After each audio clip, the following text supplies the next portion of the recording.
কি কম্বিনেশন। এখানে চলছে আমাদের ক্রিসমাস গান আর এখানে চলছে। Good morning everyone. আজকে হচ্ছে 25 ডিসেম্বর, বড়দিন। আমার তরফ থেকে তোমাদের সকলকে জানাই মেরি ক্রিসমাস।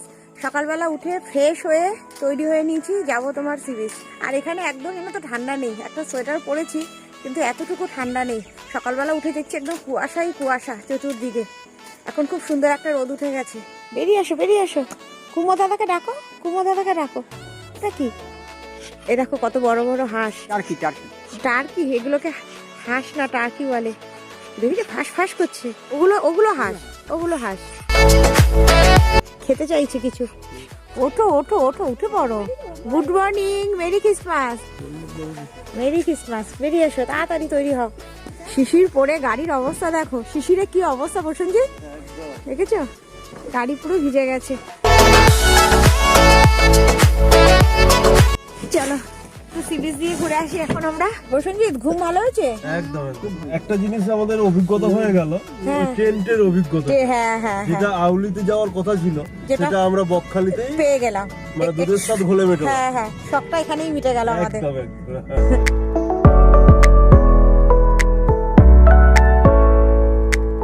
চলো চলে এসেছি আবার আমাদের বকখালি সমুদ্রের পাড়। গপু গাড়ি পার্কিং করবে। সমুদ্রের পাড়েই হচ্ছে বকখালির এই পিকনিক স্পট। আজকে 25শে ডিসেম্বর, সব পিকনিকের গাড়ি। কি জমজমাট গো, জমজমাট। বাবা বাবা, ভালোই আছে না। বকখালি পিকনিক স্পটে আমাদের গাড়িটা পার্কিং এ রেখে এখন সবার আগে করবো ব্রেকফাস্ট, তারপরে যাবো সি বিচ। দূরে সমুদ্র, আমরা ঠিক পারেই ব্রেকফাস্ট করতে বসেছি। নিবো সস খাওয়ায় ওস্তাদ, বেশি নিও না, অল্প অল্প নাও। চলে এসছে আমাদের ব্রেকফাস্ট, ডিম টোস্ট। আমাদের সবার ডিম টোস্ট, প্রসেনজিতের শুধু কচুরি। সকাল সকাল তেলে ভাজা একদম খেতে ভালো লাগে না। ম্যাক্সিমাম সময় তোমরা দেখবে ব্রেকফাস্টে নয় স্যান্ডউইচ খাবো, নয় ডিম টোস্ট। ডিমও তাই, এখন ডোডো ডিমও সব। শুধু প্রসেনজিৎ যেহেতু লুচি ভালোবাসে সেই কারণে প্রসেনজিৎ লুচি সব আমরা। হ্যাঁ, সব ডিম টোস্ট আমরা। জলে একটু হাত পা ছাড়াই, জলে পা ভিজাই। আমাদের মোটামুটি ব্রেকফাস্টের পার্ট মিটলো। এবার একদম সমুদ্রের কাছাকাছি চলে যাব। সমুদ্র দেখো অনেক দূরে, সমস্তটাই খালি বালি আর বালি, সাদা বালি। কত দূরে দেখো লোক চলে গেছে। এই যে পুচকি পুচকি, এই দেখো 2 কৌটো চাট নিয়ে চলেছে দিদির কাছে। গপু আবার হাত থেকে নামিয়ে দিচ্ছে। 2 কৌটো নিয়ে একসাথে দৌড়চ্ছে। আর কত দূরে দেখো লোক চলে গেছে। মাঝখানে জল, তারপরে আবার বালি, আবার জল। দেখো সমুদ্রের চরে পুরো 25শে ডিসেম্বর মানাচ্ছে লোক। কত লোক। এখন ভাটা চলছে, সমুদ্র এখন অনেক দূরে। দেখো দীঘার মতো অত ঢেউ নেই, হালকা ঢেউ। একটা বড় ঢেউ আসছে, বড় বলতে দীঘার মতো অত বড় না। বকখালির ঢেউ ঠিক এইরকম।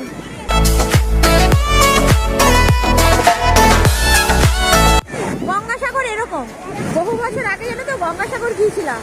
আজকে বকখালিতে এসে পুরো গঙ্গাসাগরের মতো লাগছে বকখালিটাকে। খুব বড় ঢেউ না, এরকম হালকা হালকা ঢেউ, কিন্তু ভালো লাগছে। কত লোক স্নানও করছে। ওই দেখ বিমা, বাচ্চাগুলোকে দেখ। ওই দেখো ওই দেখো ওই দেখো, বাচ্চাগুলো দেখো কি মজা করছে। ওই দেখো ওই দেখো ওই দেখো, এই একটা যাচ্ছে। সমুদ্রের পাড়ে রোদটা এত ভালো লাগছে না, খুব মনোরম লাগছে। হালকা হালকা ঠান্ডা, তার মধ্যে হালকা হালকা রোদ। আমাদের ঠান্ডা হাওয়াটার জন্য আরো বেশি। হ্যাঁ, ঠান্ডা ঠান্ডা হাওয়াটাও দিচ্ছে, খুব ভালো লাগছে। গরমকালে, হ্যাঁ গরমকালে খুব কষ্ট হবে। শীতকাল বলেই ভালো লাগছে। অনেকটা এরিয়া, অনেকটা বালিয়ারি, তো গরমে খুব কষ্ট হবে। মোটামুটি সমুদ্রের পাড়ে কিছুটা কাটিয়ে এখন চলে যাব একেবারে গাড়ি যেখানে আছে পার্কিংয়ে ওখানে। তারপরে চলে যাব হোটেল। আজকে লাঞ্চ করব বাইরে। আরও 4টে সাইট সিন আছে, ওই 4টে সাইট সিনের জন্য বেরিয়ে যাব। এইটুখানি জল পেরিয়ে আমাদের আবার চড়ে চলে যেতে হবে, তারপর ওখান থেকে একেবারে পাড়ে। চলো এবার হোটেল। কি বলো? চলো আমরা চলে এসেছি আমাদের হোটেল। হ্যাঁ চলো, আমাদের সিনথেসাইজার এসে গেছে। আমাদের বাড়ি থেকে ওই টেবিলটা নিয়ে এসেছি, ওটাই এখন এখানে পাতা হবে। একটু কেক কাটিং হবে এখানে। গতকাল যে কেকটা নিয়ে এসেছি ওটাই এখন এখানে কাটা হবে। এখানে আমাদের টেবিলও সেট হয়ে গেছে। হাতে রয়েছে ক্রিসমাস কেক, আর এখানে সবাই রেডি। আমার হাতে গপুর ক্যাপ।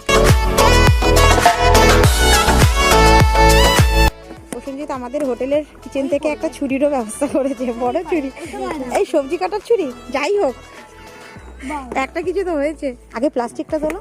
এখানে চলছে আমাদের কেক কাটিং এর প্রিপারেশন। বাড়ি থেকে ক্রিসমাস সেলিব্রেট করবো বলে নিয়েছি সান্তা ক্লজ ক্যাপ, সেগুলো পরে নিয়েছি। হবে আমাদের এখানে কেক কাটিং। জিঙ্গা বে জিঙ্গা বে জিঙ্গা ওয়ালদা ওয়ে। আমাদের এখানে ক্রিসমাস সেলিব্রেশনের জন্য ডোডো খুঁজছে গান। কি কম্বিনেশন! এখানে চলছে আমাদের ক্রিসমাস গান আর এখানে চলছে কেক কাটিং।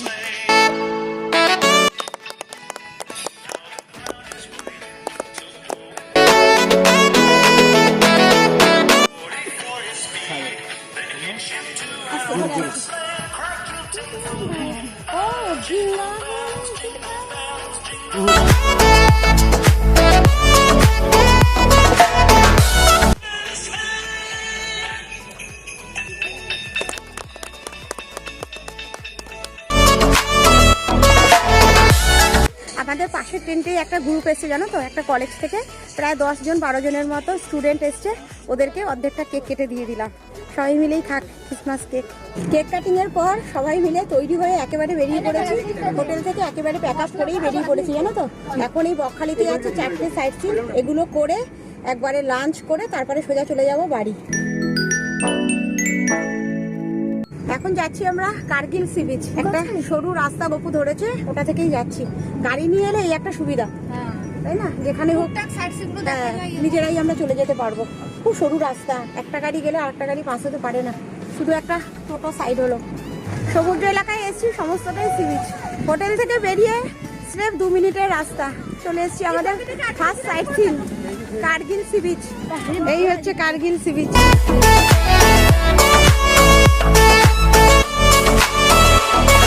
বোল্ডারগুলোর জন্য কার্গিল সি বিচটা কেন নাম দিয়েছে ঠিক বুঝতে পারলাম না। কত দূরে চর, ভালো লাগছে কিন্তু জায়গাটা। কন্যাকুমারী লাগছে, পুরো কন্যাকুমারী। সাউথ ইন্ডিয়ান ট্যুরে গেছিলাম না, পুরো কন্যাকুমারী জায়গাটা লাগছে, এত সুন্দর। এই সি বিচটা ভালো লাগে, খুব সুন্দর লাগছে। স্নানের জায়গা আছে, বসার জায়গা আছে, খুব সুন্দর হাওয়া। পুরো মনে হচ্ছে যেন আমরা এখন কন্যাকুমারীতে আছি, জানো তো। আমাদের কার্গিল বিচ ঘুরতে 2 মিনিটও লাগলো না, পার্কিং এ 20 টাকা নিয়ে নিল। কার্গিল বিচ দেখে ফিরছি আবার মেন রোডের দিকে। কি সরু রাস্তা দেখো সামনে। আমরা যাচ্ছি হেনরি আইল্যান্ড। বাইরে থেকে টিকিট করে সোজা এখন চলে এসেছি হেনরি আইল্যান্ড। পার হেড 10 টাকা করে নিল আমাদের। আমরা 6 জন 60 টাকা, আর গাড়ির জন্য 10 টাকা, টোটাল 70 টাকা দিয়ে এন্ট্রি ফ্রি করে তারপর ভেতরে ঢুকলাম। দেখো পুরো ঢুকে পড়েছি আমরা এখন হেনরি আইল্যান্ডের ভেতরে। ফিশারি চাষ হচ্ছে, মাছের চাষ হচ্ছে, সমস্ত ফিশারি। হেনরি আইল্যান্ডে এসে ডোডো বসবে এখন স্টিয়ারিং এ। লেন রাস্তা তো ভালো চালাবে, বাস রাস্তা দেখতে হবে। হ্যাঁ, সরু রাস্তাও দরকার। পরে লং ড্রাইভে তো এই নেবে। সাবধানে ডোডো। কাউকে ওভারটেক করার চেষ্টা করবি না। সরু রাস্তা থেকে আমাদের গাড়ি যাচ্ছে, আর রাস্তার দুদিকে জানো তো শুধুই ফিশারি, শুধুই মাছের চাষ হচ্ছে। মোটামুটি গাড়িটা পার্কিংয়ে রেখে এখন যাচ্ছি একেবারে তোমার হেনরি আইল্যান্ড দিয়ে ভেতরে। সামনে সি বিচ আছে, সমস্ত গাড়ি নিয়ে যারা এসছে তারা পার্কিংয়ে গাড়ি রেখেছে, যারা টোটো করে এসছে তারা এখানেই নেমে গেছে। এত পর্যন্ত গাড়ি নিয়ে আসতে হবে, তারপরে এইটুখানি তোমার পায়ে হেঁটে যেতে হবে। দুদিকে শুধু গাছ আর মাঝখানে সরু রাস্তা।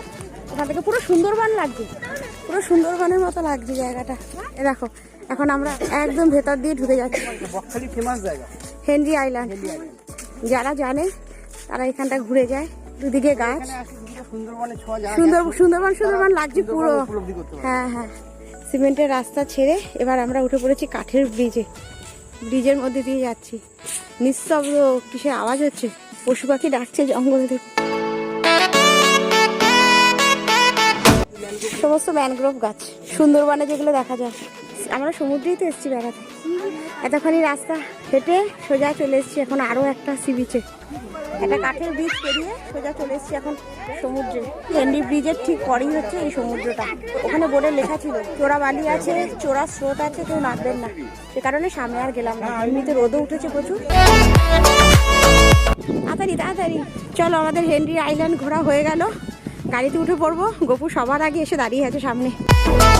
কোনো এক হেনরি সাহেব এসেছিলেন এখানে, তাই হেনরি আইল্যান্ড।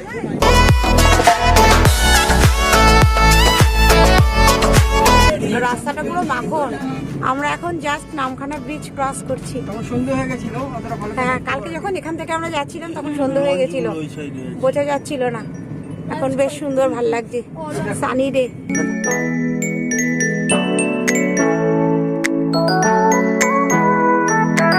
দেখতে দেখতে আমরা কাকদ্বীপ ঢুকে গেলাম।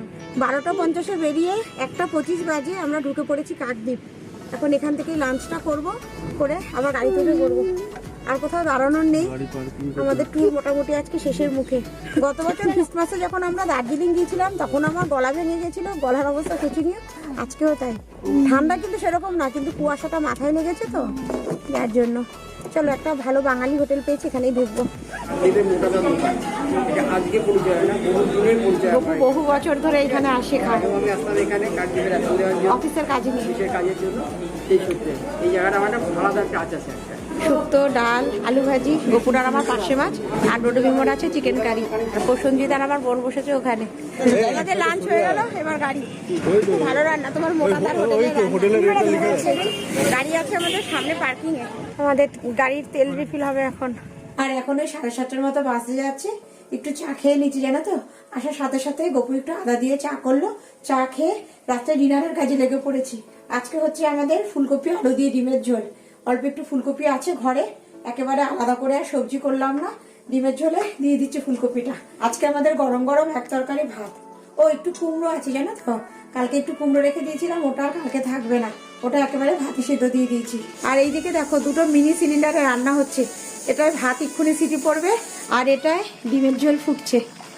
আমাদের জানো তো কোনোদিনও এরকম অবস্থা হয়নি। মোটামুটি গ্যাস আমাদের 1 মাস 10 থেকে 12 দিন যায়, কিন্তু এই 3 মাস ধরে দেখছি গ্যাস একেবারে কম যাচ্ছে। 12 থেকে 13 দিনের মধ্যে গ্যাস আমাদের শেষ হয়ে যাচ্ছে। গপু বলেছে গ্যাস এলে পরে কাটা মেপে গ্যাস নেবে, সেই কারণেই গতকাল জানো তো যখন বেরোবো তখন সেই মুহূর্তে গ্যাস এসেছে, কিন্তু ওদের কাছে যেহেতু কাটা ছিল না, গপু গ্যাস ফেরত দিয়ে দিয়েছে। সেই কারণেই এই মিনি সিলিন্ডারে এখন রান্না হচ্ছে। আর আজকে ক্রিসমাস বলে গপু ছাদের লাইটগুলোকেও জ্বালিয়ে দিয়েছে। মামাই, ভাবি কই? ভাবি কি করছে? আমার বাবা, ভাবি ঘুমো করছে, বারণ কর, ভাবিকে ঘুমোতে বারণ কর, এক্ষুনি খাবার দিয়ে দেবো, বুঝছো না? এরমভাবে ঘুমাচ্ছে, ওরমভাবে ঘুমাচ্ছে। হ্যাঁ, এটাকে জাগিয়ে রেখেছি জানো তো, পড়াশোনা করে একটুখানি গপুর কাছে বসে বসে মোবাইলে একটা মুভি দেখছিল। গপু ঘুমিয়ে পড়েছে, উনি চলে এসছে।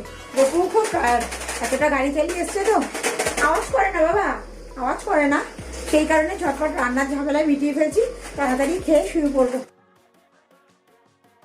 আর আমাদের ক্রিসমাস ট্রিটা ঠিক এইভাবে সেজে উঠেছে। এটা হচ্ছে আমাদের বড় ক্রিসমাস ট্রি, আর ঠিক তলায় আছে ছোট ছোট দুটো ক্রিসমাস ট্রি।